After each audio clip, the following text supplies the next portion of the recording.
All right, we're back. Kane and I show. Hey, sorry we left you last week, but hey, we're back. We got a lot of great stuff coming up this week, right?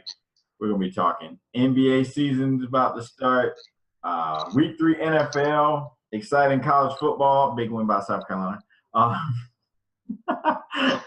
course, we got to talk about the president versus the sports universe. It seems like. And we got a lot of things going on, right? Things going on everywhere. It's kind of exciting time in sports. You got baseball kind of coming to an end, basketball camps opening, football, really getting into the swing of things. So anyway, Kane, man, how you doing?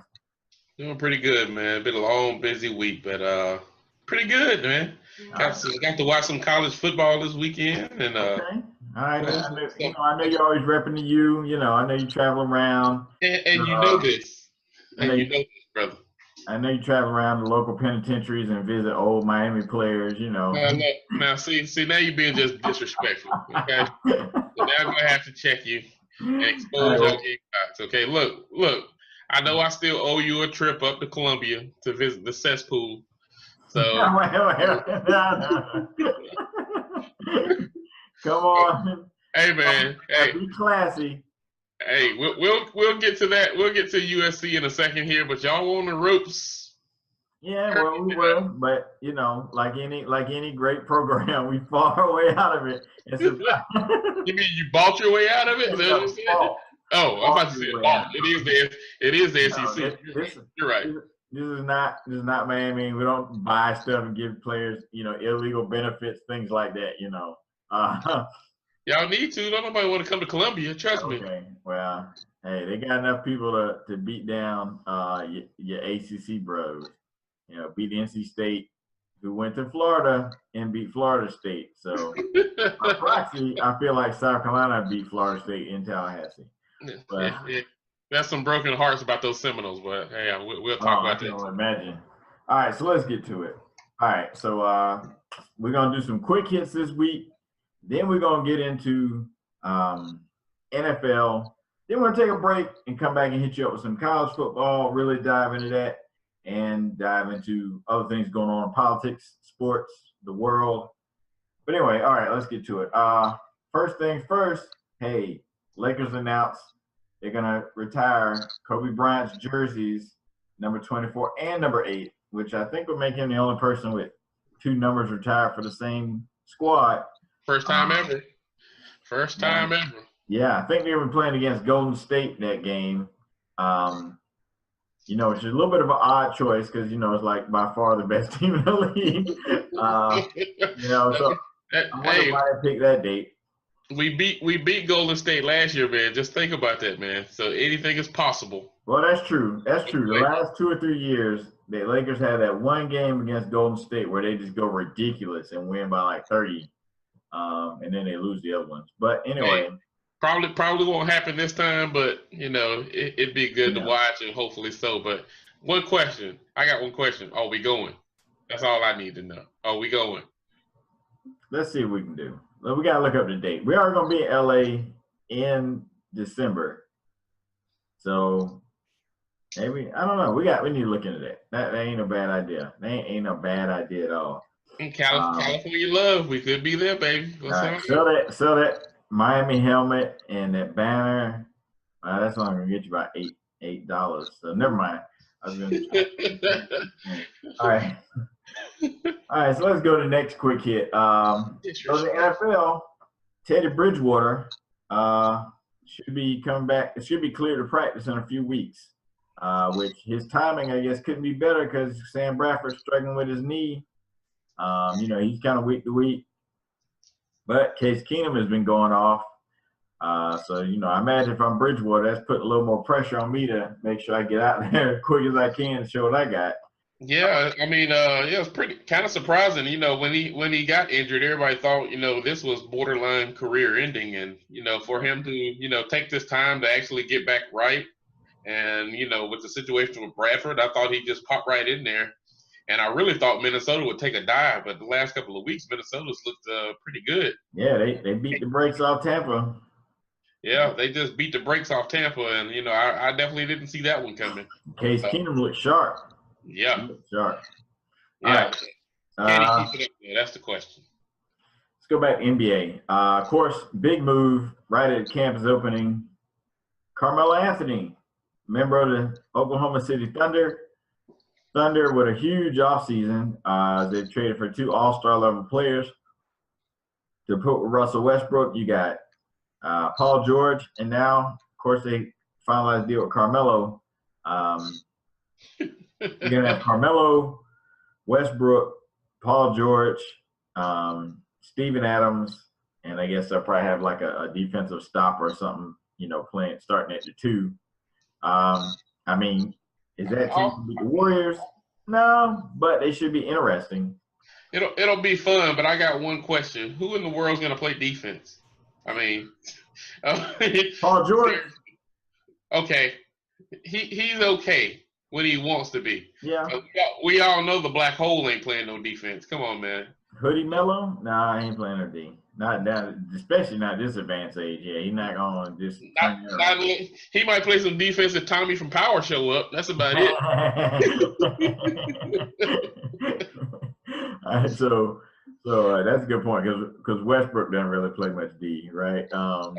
He's streaky. I mean, but if they have to lock somebody down, they absolutely could. I mean, if you talk about your perimeter or your wing players with Paul George and Westbrook, they could definitely lock it down. It's just will they?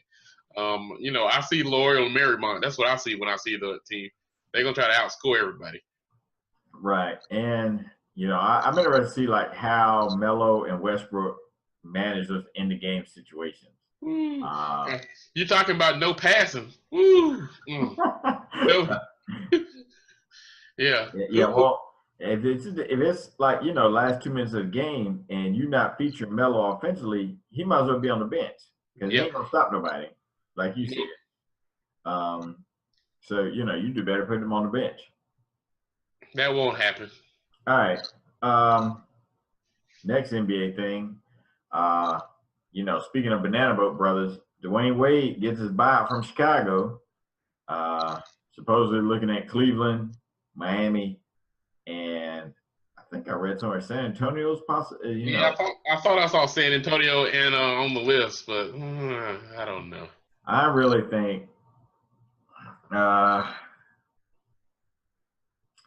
thinking LA might be a sneaky team to get in there. No. Or one of the LA teams. I don't think so. I mean, I don't know what his agenda is. He's got the championships. Exactly. He's got money. I mean, what does he want now? I mean, okay, look at it this way. He's gonna get a fat check from Chicago to leave, right? So wherever he goes, he's gonna sign for the minimum. So his wife is gonna make more than he's gonna make now that he's on the minimum. So why not move to LA and play for one of the LA teams?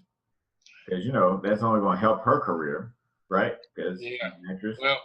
Well, long as it's the Clippers, I really don't want him in the purple and gold, man. I mean, well, we're not championship. Even if he comes to LA, even if he comes to the Lakers, even if he comes to the Lakers, he ain't getting more than a 1-year deal. Magic ain't signed nobody more than a year. You know what I mean? Like everybody come, you get 1 year. I don't care how young you are, 1 year. We're gonna have. I know he's not gonna come all the way to LA on no 1-year deal. So that makes me think wherever he goes, it's gonna be short term because he's gonna get the minimum. No, he'll get more. If he goes to Cleveland, they're already so far over the cap.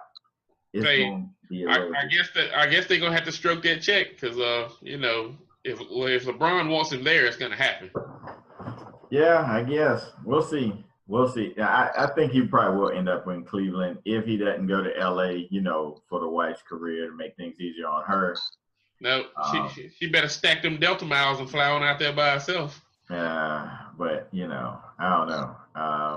I wouldn't be surprised to see him go back to Miami though. I mean, obviously that's where he's a legend, all that stuff. Wade County. Yeah, I know some Heat fans that are very excited and want him back. For what reason, I don't know. It's not going to put them over the top. It's still possible. Yeah, It's still nostalgia. Boston and Cleveland, so I don't know what the excitement is, but maybe just Nostalgia. going That's back to where you're familiar, where you're home at is key to this thing. All right, so let's transition. Let's get into the week that was in the National Football League. Week 3, some teams come out early on and establish themselves. It seemed like a cut above. But week 3 was a very strange week. A lot of weird things happened. Let's see. Your boys, the Jacksonville Jaguars, who everybody thought would be one of the worst teams in the league, and where everybody's killing the quarterback, and dudes getting Kaepernick jerseys before the season starts. They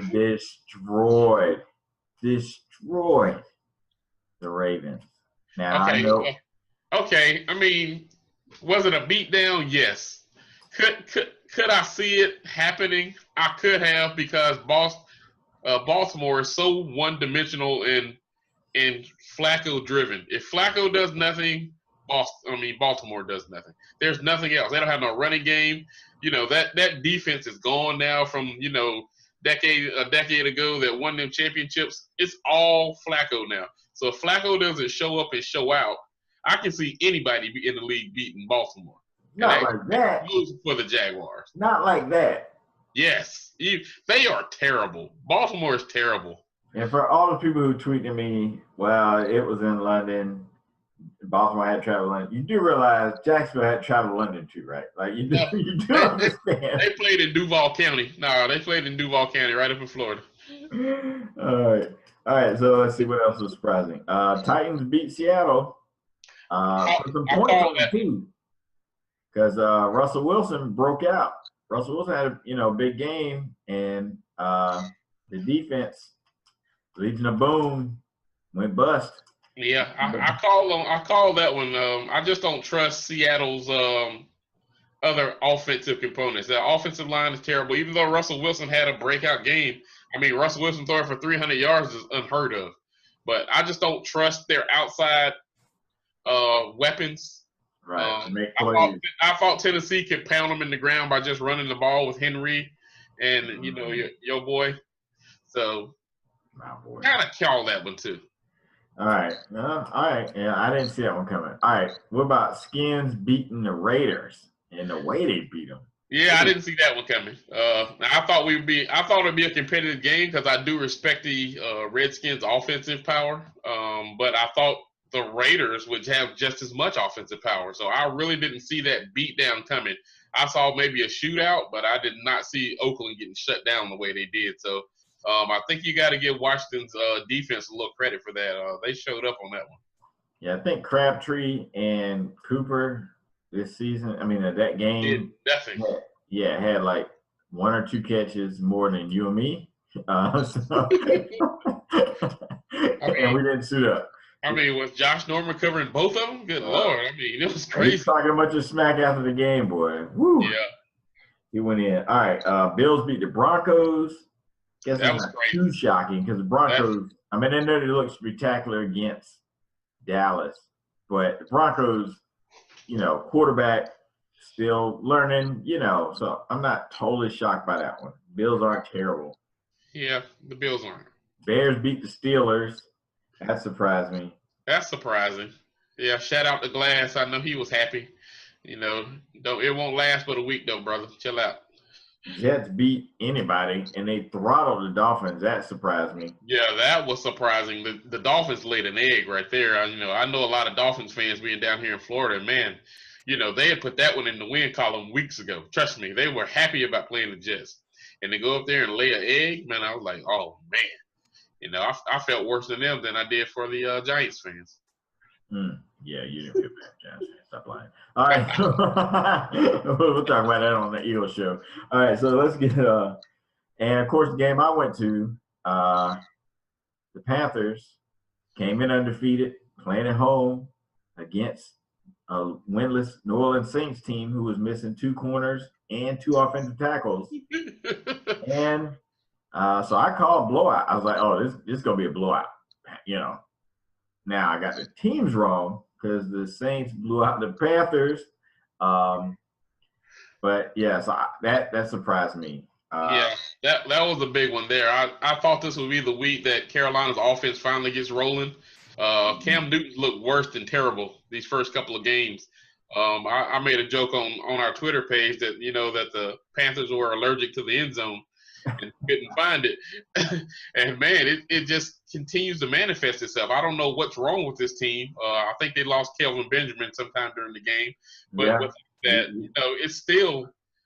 They're down their weapons. Kelvin Benjamin, no Greg Olsen, and Cam is just not doing anything. He looks completely lost, other than, his shopping trips to Express. I don't know what's going on with dude, man. Oh, you mean shopping trips to the ladies section. Big and tall ladies. The Cam Newton big and tall collection. All right, so with all that said, what NFL teams do you feel like were exposed this week? I will have to go with Panthers. I think they were exposed. And I gotta say the Steelers, man. The Steelers. Maybe I don't think the Steelers were exposed. It's just a blip. Yeah, I think they just had a bad game. Now, I agree 100%. That was my pick, the Panthers. They've been exposed. I mean, when you can't beat the Saints, and everybody knows the Saints defense is horrible, and they're missing 2 corners. It looked great Sunday. Of course, it does help when Cam throws the ball right at your face. It does help.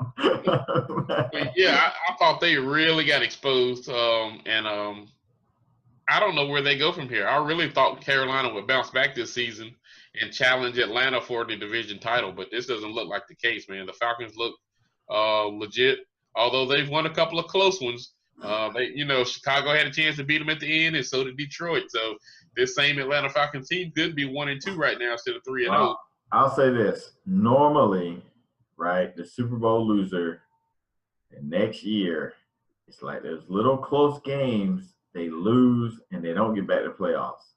Atlanta seems to be the exception so far. They're finding ways to win those games. Yep. And so I think they'll be that team that stays in that playoff hunt, even after losing the Super Bowl, unlike most teams. Yeah. Another team I think really got exposed on my list was Seattle Seahawks. I just think that offense is just Legion of Bust. Yeah, I think they're just too centralized on Russell Wilson carrying the load, and he can't do it with no weapons around him. And even speaking of that Seattle defense, which everybody expected to be the Seattle defense for 2, 3, 4 years ago, isn't the same anymore. I mean, they've lost a couple of pieces. I mean, the core is still there, but they've lost some complementary pieces, and that defense isn't the same anymore. So they can't carry that team like they once did. There's no Marshawn Lynch back there to feed the ball to. Now you got Fat Boy Eddie Lacy, and that ain't working. So I don't know. You know how hard or how rare it is for defensive backs, particularly corners, to play at a elite level for multiple seasons in a row. Like usually like a guy will be like the best corner in the league for a year or two, and then maybe 3, and then he'll kind of get a step slow or whatever, and he'll still be good, but not quite what he was. So some of that, you could be having a little attrition there. Sherman, those guys, they start to pile up miles in the league.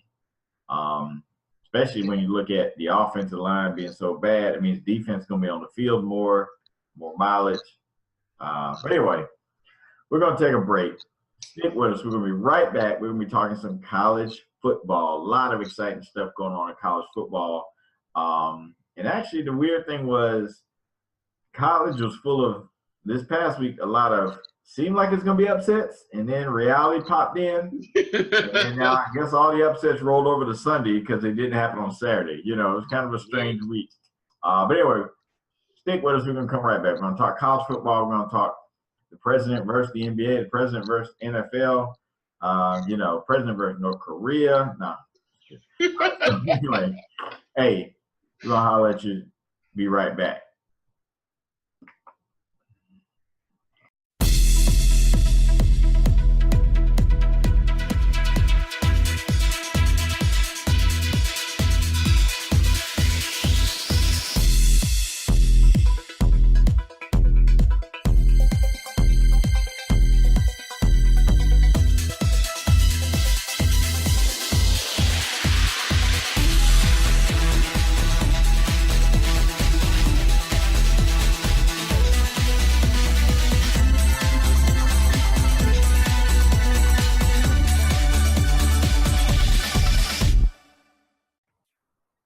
right, we are back. Thanks for hanging around. Of course, now we're going to talk some ACC football. We'll start with the minor leagues. Disrespectful, man. Oh, you're on one today, man. I swear, man. Hey, not like I called y'all SOBs or something. You know what I mean? All right, so. All right, what's going on in the world of ACC football? I mean, other than LSU blasting Syracuse and I mean, if it was basketball, it would have been the other way around. But since we're in football season, I'm gonna let you have that one. This one time, I'll let you have that, okay? But the Qs, we got basketball locked up too. Now we got Kentucky and South Carolina. You know what I mean? Two powerhouse programs. No, y'all had one good year. That's over now. Trust me, it will never happen again. Okay, give it up. Okay, yeah. It's kind of like Gamecock football winning the national football championship. Won't happen. Give it up. Okay. I'm pretty sure Don Staley. We need a tournament so y'all can go on a run and get a couple. Don Staley and Lady Gamecocks will be right back in the Final Four next year, buddy. Write it down. Okay. Well, I'm sure that'll get a whole 5-minute segment of the show next year. So, we'll address it then. From the women's Final Four. Oh, whatever. Look, we're talking ACC football, man. So let's hear some more about. The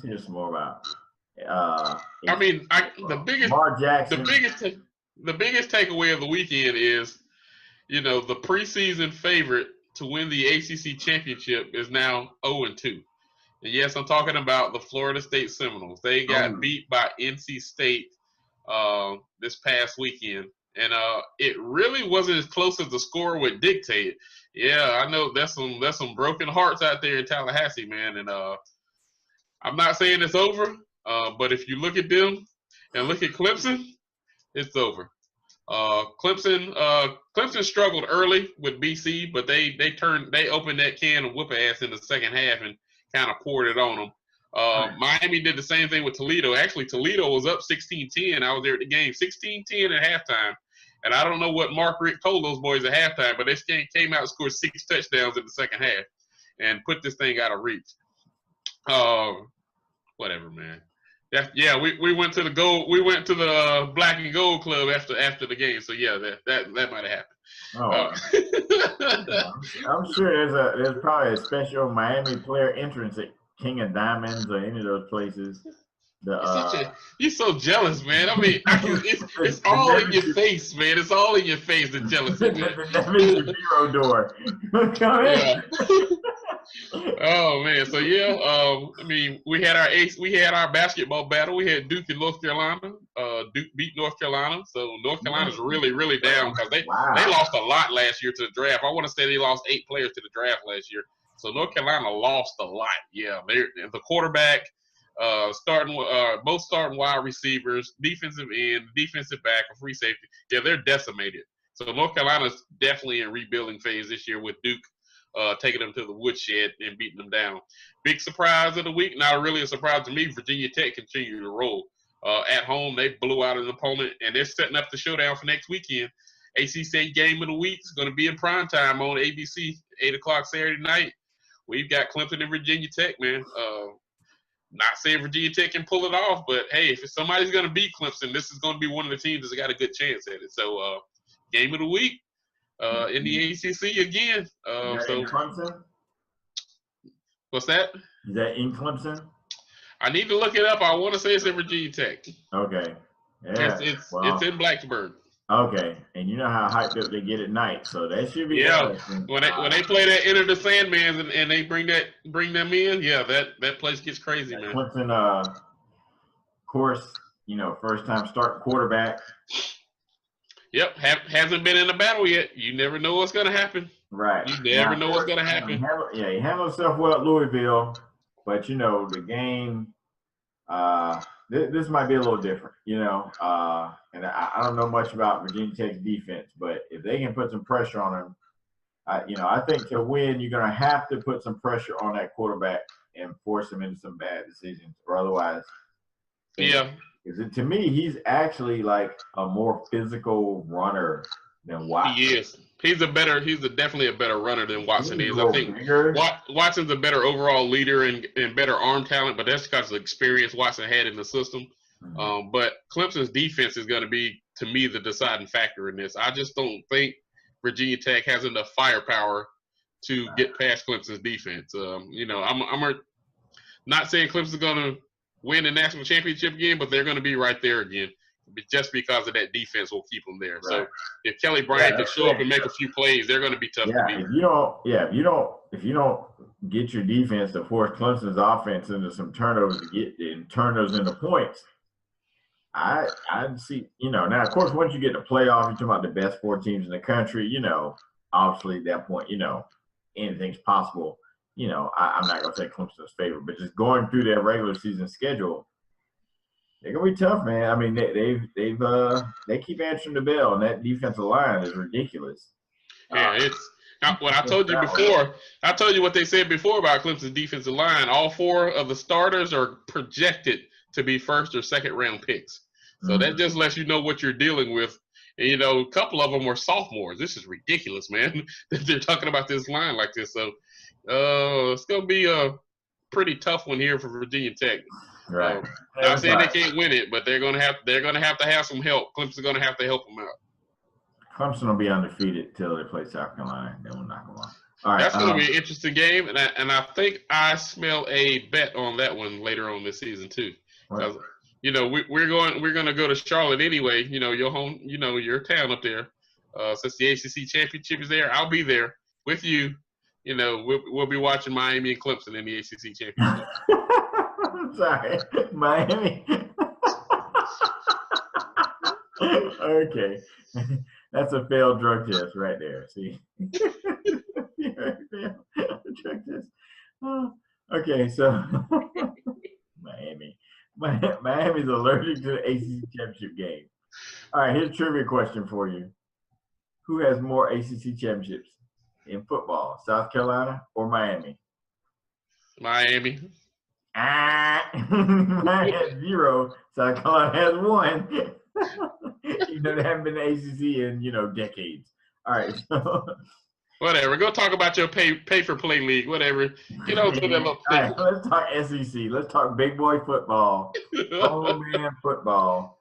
Hater. He's such a hater, man. I tell you.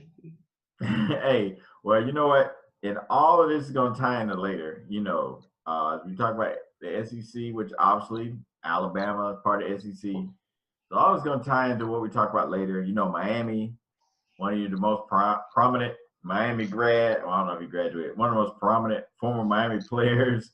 Making news. Maybe a little confused. We'll talk about that later. But anyway, this past week, of course, Georgia and Mississippi State. Everybody expected that to be a big showdown. Georgia stomps Mississippi State out. I mean, it looked like Dak when he got beat down in Denver. All right, let's see who else we have. Auburn beat Missouri. Florida will not die. I got to give these guys props. Yeah, Florida's like that. Florida's like that cockroach you thought you stepped on. He didn't move. 25% of the team suspended.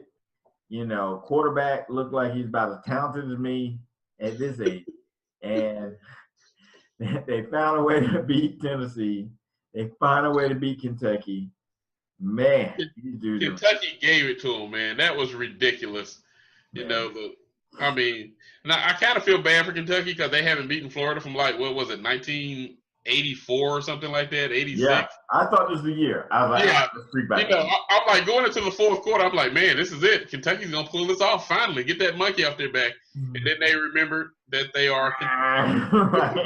This is the basketball season, so let's go ahead and choke this one away.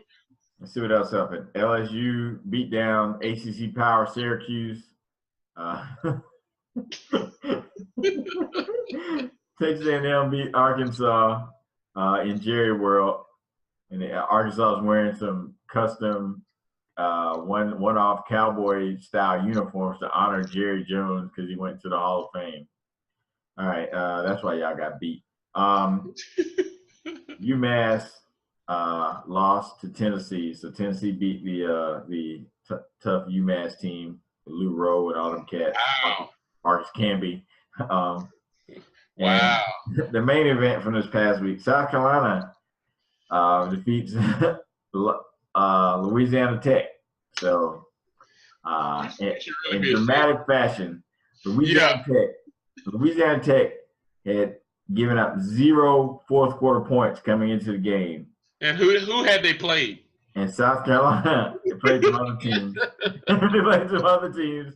South Carolina scored, was it 17 points or was it 20? South Carolina scored at least 2 touchdowns and a field goal in the fourth quarter. And field goal kicker, that was first field goal he made in like his entire college career, which only been 2 games, but he was on 4. He looked really nervous. I was nervous watching him. I was like just hoping somebody would tell him a joke or something because he looked so uptight before that game-winning field goal. But he pulled it out.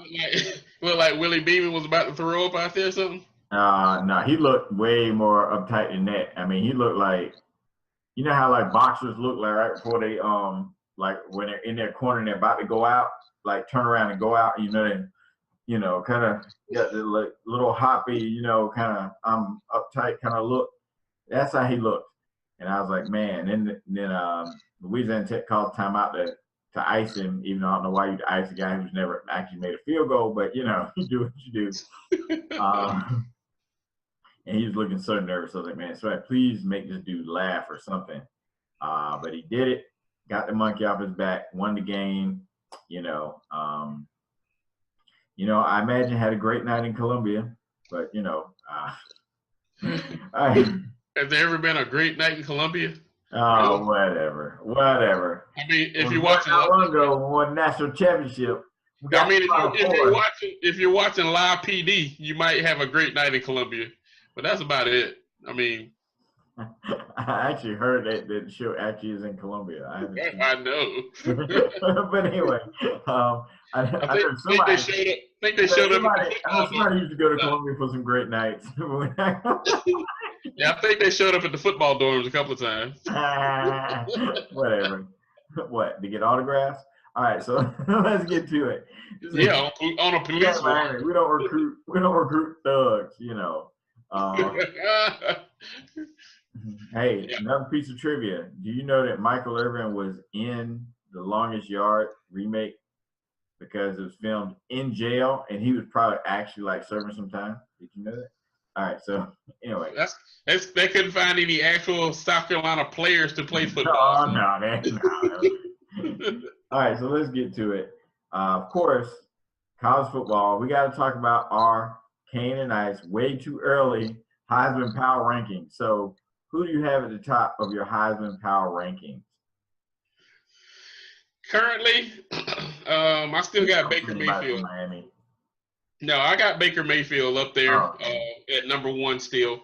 Number 2 has moved up quick, man. That's Saquon Barkley, running back from Penn State. He's number 2 right now for me. Outside chance is still for Sam Darnold, quarterback at USC. But if he doesn't step up in some big games, I think he's done his chances as well. But right now, Lamar Jackson blew his with that Clemson loss.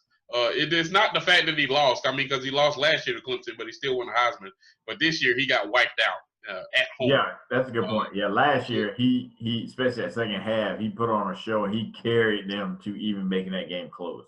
Yeah, so right now I got that. And that gap between Barkley and Baker Mayfield is real thin. I mean, last week Barkley really was impressive. Baker Mayfield, he put up big stats, but Barkley, it was a big game for Barkley and a big time opponent, and he showed up and showed out. So Barkley's closing that gap, man. And putting up big stats in Big 12 is kind of like like getting dressed. It's like playing video games. I mean, the Big 12 like playing video games. I mean, nobody plays defense. So let me ask you about another quarterback. And I'm not saying he should be in the Heisman conversation right now, especially after they lost. But speaking of Big 12 quarterbacks, Mason Rudolph from right down the road in Rock Hill, playing for Oklahoma State, putting up some ridiculous numbers. Yeah, I think he still has an outside chance just because they still have a few big games left. They haven't played Oklahoma yet. They haven't played Texas yet. So he's still got an outside chance, but he's got to walk the dog the rest of the schedule, man. I mean, he'll put up the stats, but he's got to have some wins to go with that. And they probably need to go deep and get back into the playoff picture as well. I think he could get drafted really high. Yeah, but that doesn't mean anything once you go to the NFL. I mean, I've seen it time and time again with these Big 12 quarterbacks. They put up these big, huge stats when they go, and then they get to the NFL and they don't quite live up to the billing. I'm not saying it's a culture of the Big 12, and there are some exceptions, but until I see him step up in some other games where the big time, where the pressure is big time, like I said, he's going to have a couple more opportunities, and we'll see what Rudolph is made out of. But, yeah, he's definitely going to be a top 3 round quarterback, I think. Yeah, he'll probably play for the Jets, and it'll disappear. All right, let's get to, the guy who should be at the top of your rankings, Saquon Barkley, doing it big, Penn State, we're back, bam, in your mouth. Running over people, running around people, jumping over people, doing it all. I'll go ahead and get my custom-made Eagles jersey with Barkley's name on it. Only thing I don't know is, what number he would wear. Yeah, and I'd like to extend a shout-out to Howie Roseman. Hey, Howie, you know we need a running back. Trade the boat. Give them whatever they want. We need this kid. Yeah. Oh, yeah.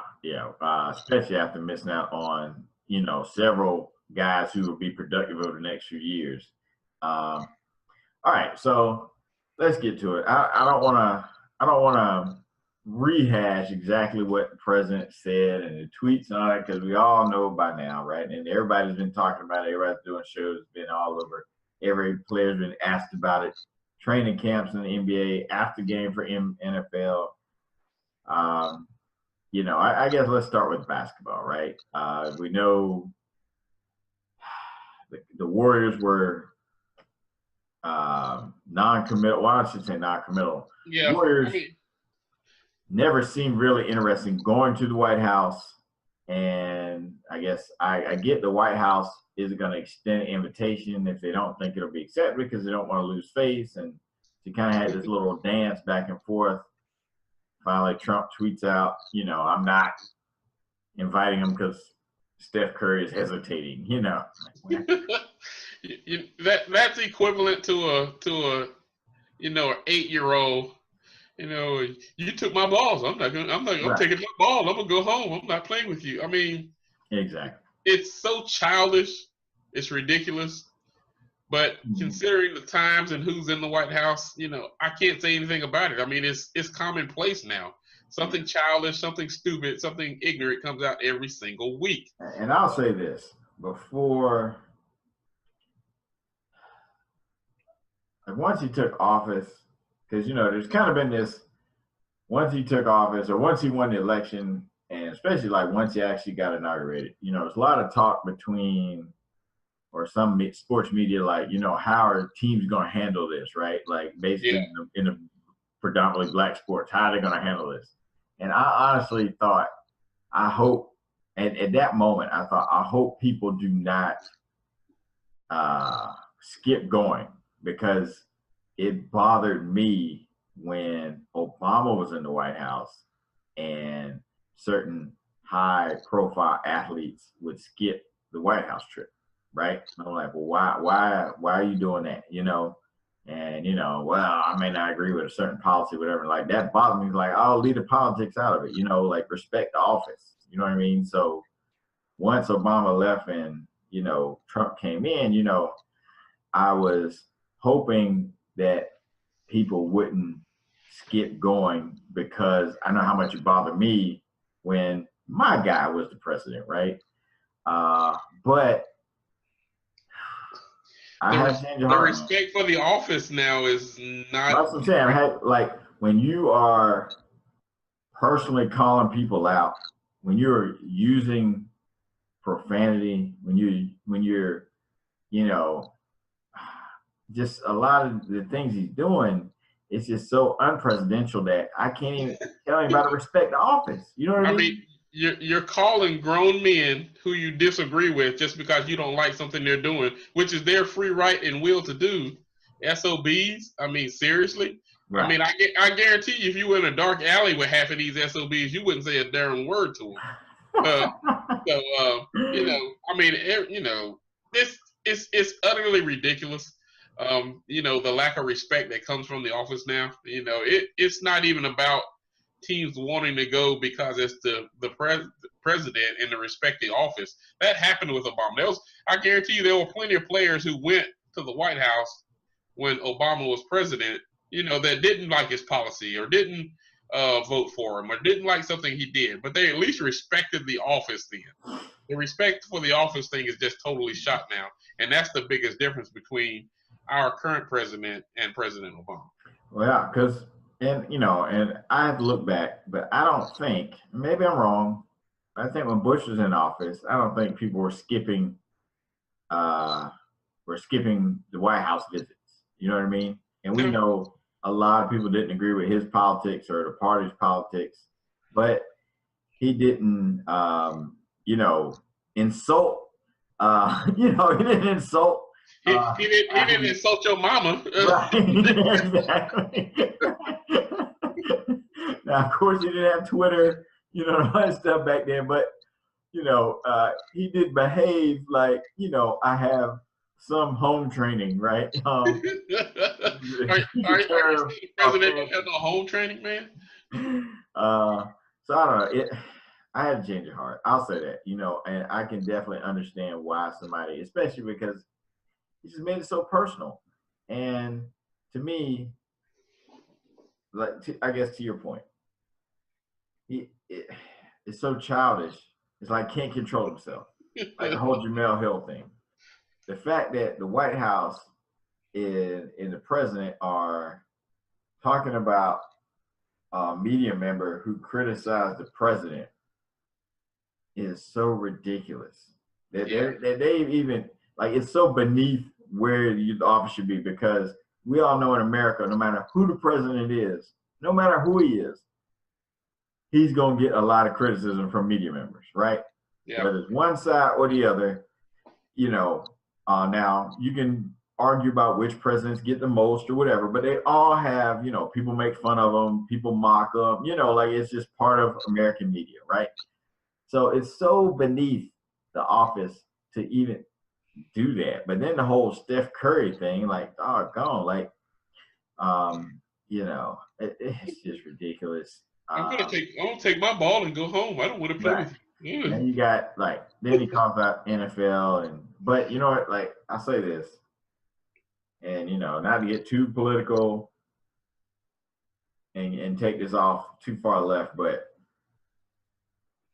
and when I say this, I don't mean that I respect what he's doing or condone it, but it's genius in a way. Because nobody's talking about Russia.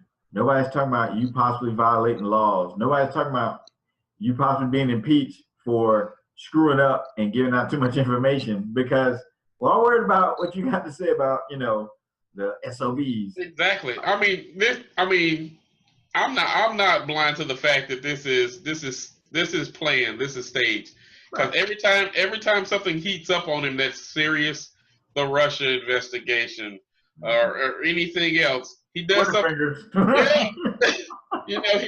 You get one of those 4 a.m. toilet tweets, and next thing you know, everything goes dumb, and then we're talking about that instead of the real issues in the country. Right. I mean, like you were saying, it's beneath the president to stoop this low and address things that he's addressed, or even talk about some of the things. We've got, Puerto Rico, which is part of the United States, just got decimated by a hurricane. No power. Yeah, we've got other, U.S. properties down there, Virgin Islands, all this stuff decimated. We've had floods in Texas.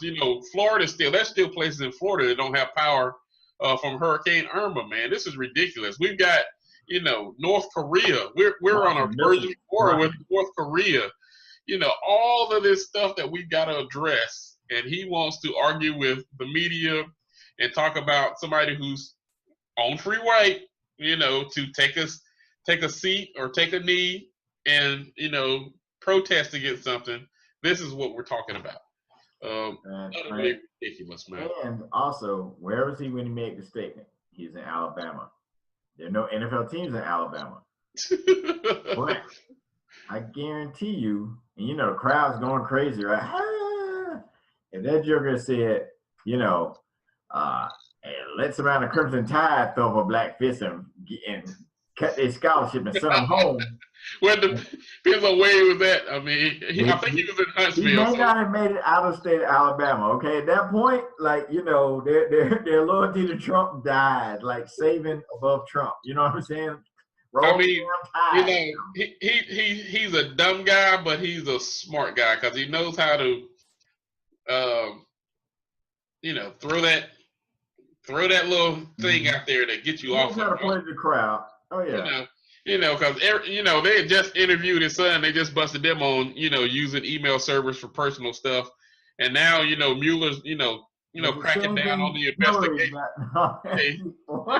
Next week he'll be at odds with Puff Daddy about vodka next week. I mean, don't drink Ciroc, drink Kettle One.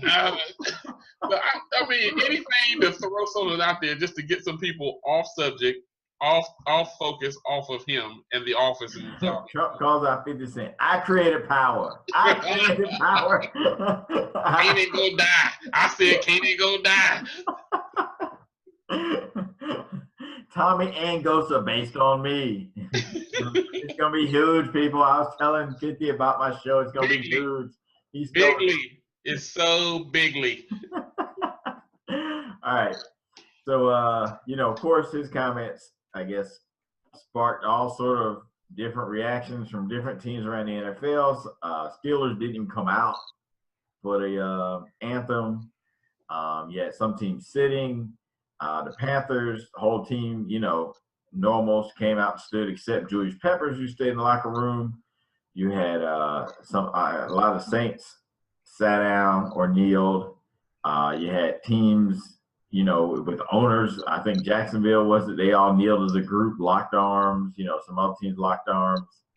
It was just a weird Sunday, and and I get they felt under attack and it was personal for them. I get that, but to me, it's so strange that when Kaepernick was kneeling when first he was sitting, let's make sure we get that right. First he was sitting. Nobody noticed till like week 3 when he was actually in uniform.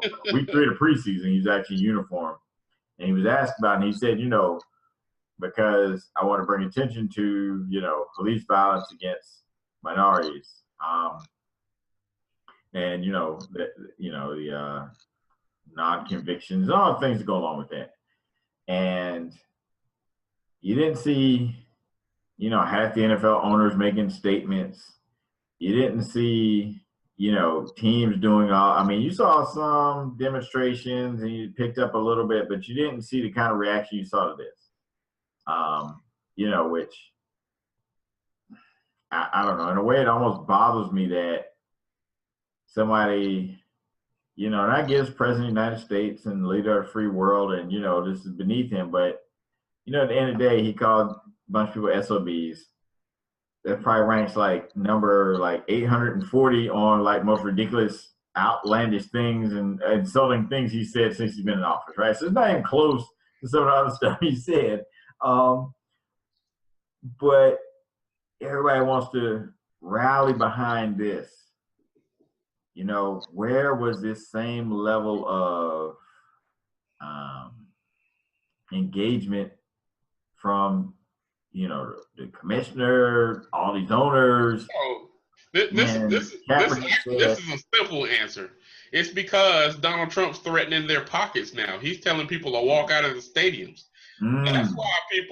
That's why the NFL owners are upset now. They didn't care about you killing any black people. They don't care about you blackmailing Colin Kaepernick. They don't care about him talking about women, talking about Mexicans. But when you start to threaten our pockets, whoa. You're going to cost us millions. So That's a good point. I mean, even with what happened with Bennett in Vegas, like if that didn't, you would think that would get people rallying. You know what I mean? Like that's one of your own. You know what I mean? Like he's part of the frat, and nothing, crickets. You know what I'm saying? So I don't know. And even Ray Lewis, who said, I respect the flag too much to ever kneel and blah, blah, blah, blah, blah, blah, blah, blah, blah, blah, blah.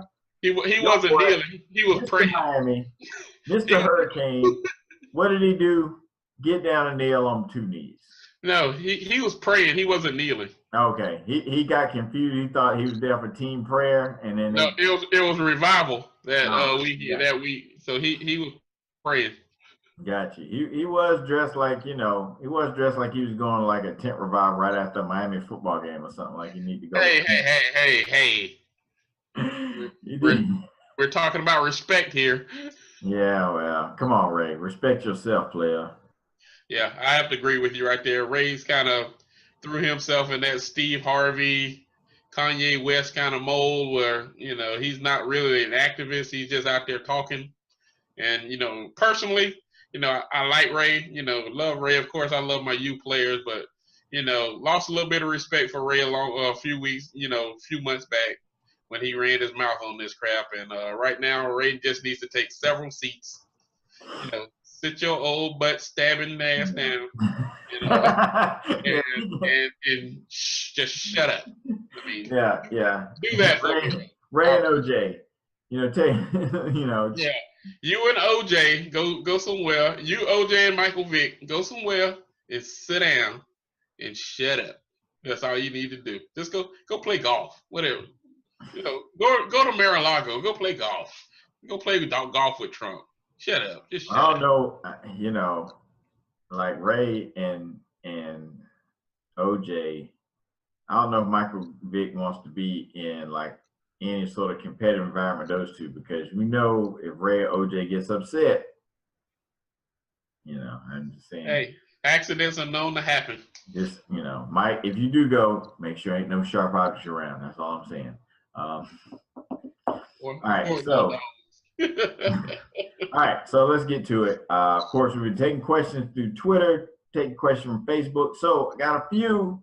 You guys gotta forgive me. I forgot to write down who sent the questions, but I promise you, if you send us questions, I'll write it down, and we'll give you complete acknowledgement and your social media handle if you like on the show. And hey, if you like, we maybe bring you on the show. But anyway, all right. First question: what do you guys think about LeBron referring to Kyrie as a kid during the press conference? I think he said, let me find the exact words. He said something like, I did everything I could to help the kid out, referring to Kyrie. Yeah, LeBron sounds off of Kyrie. I tried to do whatever I could to help the kid out. Now, keep in mind, LeBron's very, very media savvy, right? Yeah. Everything, like even to his social media posts, are all very. I mean, if you're one set of people, you're looking at it as, okay, LeBron's being genuine, he's doing this. Me personally, I see the shade there. I see what LeBron's trying to do. He's putting Kyrie down at the same time, trying to make his case that, okay, this isn't my fault. Kyrie decided to do this on his own. I mean, most of us clearly see what's going on here. LeBron's trying to brush him off, not acknowledge him by saying the kid. But, to some people, they think, oh, LeBron's just being nice. That's crap. No, that's not what happened here. We already know what's going on. Oh, we all know that's the case. I mean, that's who LeBron is, like let's not sugarcoat it. And he might be wearing purple and gold next year if you listen to the rumors, I believe when I say it. But, LeBron's a little petty. He can be a little petty and a little sensitive at times. So we know this is LeBron and what he does, man. All right, so let me get the next question. This one's football related. What do you guys – I'm sorry. What was your reaction to Ben Roethlisberger saying he was disappointed in the Steelers, I guess, not going on the field for the anthem? I mean, personally, I don't think nothing of it. I'm disappointed in you for coming back and saying it. I mean, make your choice, be a man, stand by the choice you made. If you felt you wanted to be out there, there was another guy out there too, you could have joined him, but you chose not to, whether you were wavering one way or another or didn't want to look that way in front of your black teammates, whatever, Ben, I got no comment about it. So, you made your choice, live with it, quit trying to quit trying to fix it now, man up, you did it, it's your choice. Well, that, and part of me wonders, are you just trying to deflect to get less question about your loss? You know what I'm saying? I mean, I hate to say that, but and I need to look into this. But somebody's telling me that like 10 years ago, teams weren't on the field for the anthem anyway. Nope. Usually they were back in the tunnel or in the locker room, whatever. I actually read an article about that. The government and other sponsors paid the NFL owners because it looks patriotic and it looks good to have players out there, standing for the anthem. They actually paid the owners in the NFL so they could do that. So, yep, you're exactly right. They didn't used to do it about 12. Patriotic owners took money from, okay, I got you. Yeah, exactly. What I tell you earlier, all about that dollar.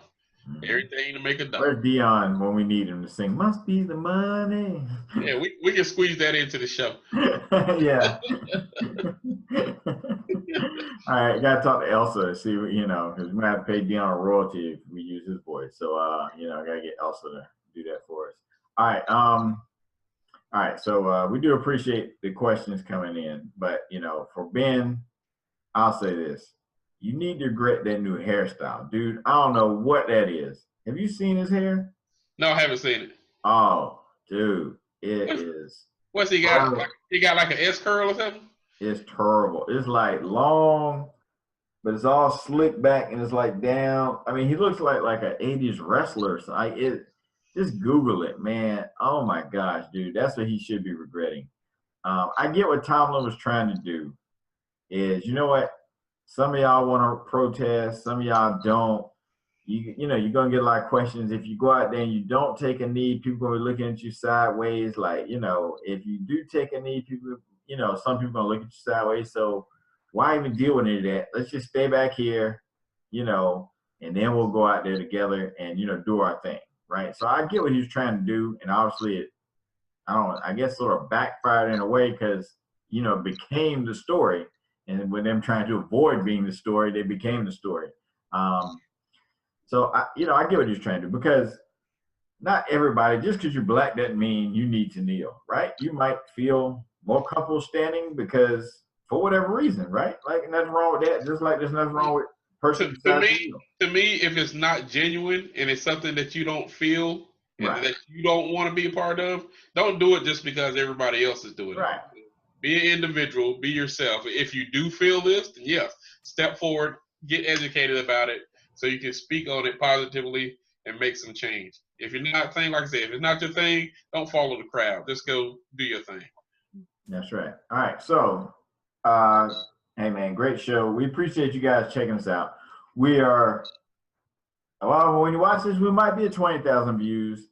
If not, we're really, really close. So, want to thank you guys again. Hit that subscribe button, hit the like button, leave some comments. We will answer you.